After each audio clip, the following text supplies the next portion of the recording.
And God said, Let the earth bring forth the living creature after his kind, cattle and creeping things, and beasts of the earth after his kind. And it was so.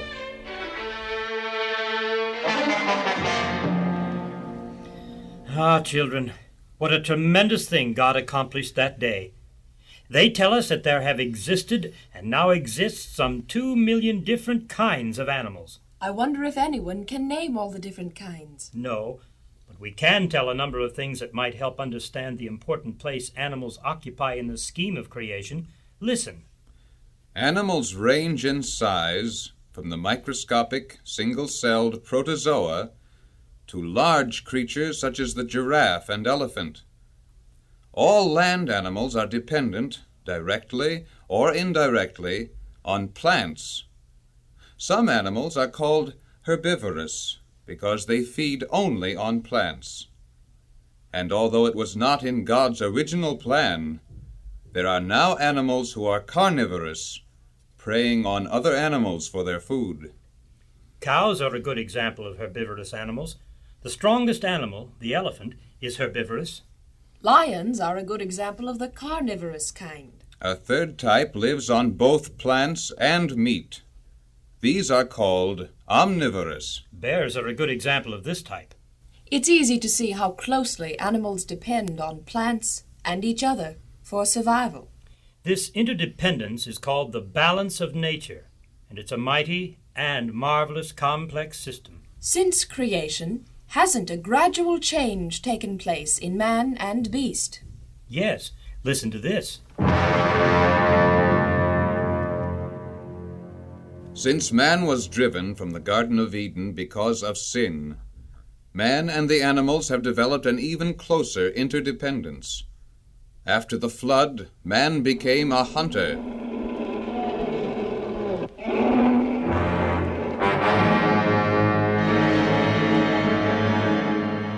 Then man became a shepherd.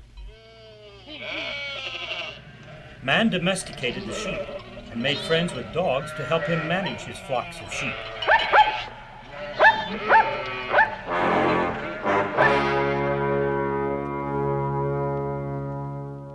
This is the sound of another animal that man has tamed.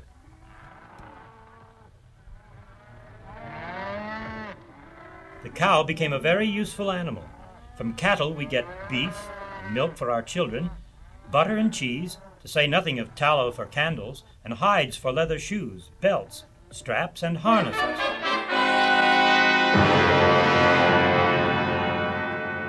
Another animal was tamed that has proved very useful in the history of mankind.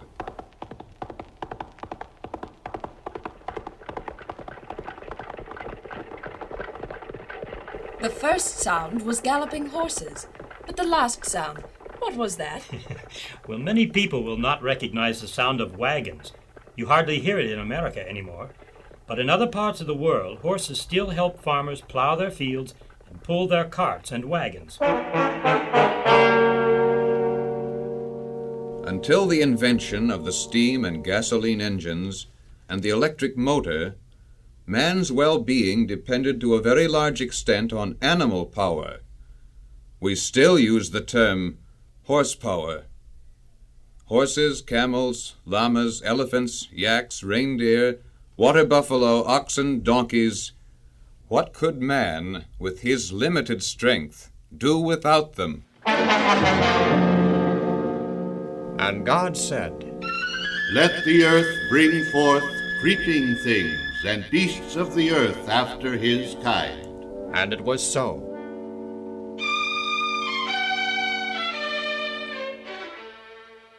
A more fascinating and diversified part of creation would be hard to imagine. Entomologists estimate that there are over 1 million different kinds of insects. 1 million. Think of it. And insects are both useful and harmful to man. Who hasn't suffered from flies and mosquitoes? And what gardener hasn't seen his fruit trees or rose bushes ruined by some insect pest? Also, many dangerous diseases are spread by insects. Yet insects perform a number of very beneficial functions.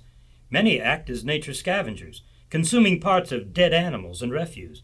Others, by burrowing underground, help to make the soil more fertile. Some insects kill weeds. Then there's the bee. He provides us with honey. The silkworm spins the thread from which silk is made. But the most important role of all that the insect plays is in pollinating the plants. Everyone has seen insects in search of nectar, entering the inner parts of flowers and blossoms.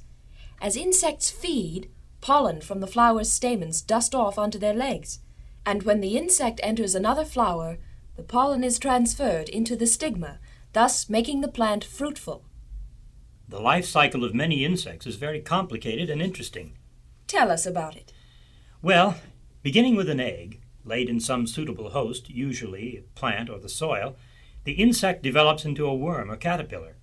This, after a time, forms into a pupa or cocoon in which the growing creature remains until it is ready to break the hull and emerge as a full-fledged insect. And God caused all these things to come into existence on that sixth day. Yes, and more too, much more.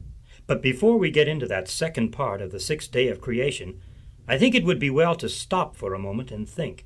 Really think about the vast extent of God's creation. Look at the stars, our nearest neighbors in the universe. Consider the sun, the giver of light. Take heed of the golden wheat growing in the fields. Watch the cattle grazing in the valley. Hear the song of the birds and the chirping of insects.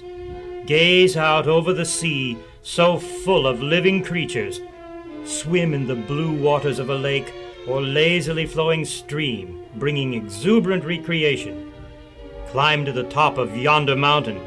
Lift up your eyes on high, and behold who hath created these things that bringeth out their host by number.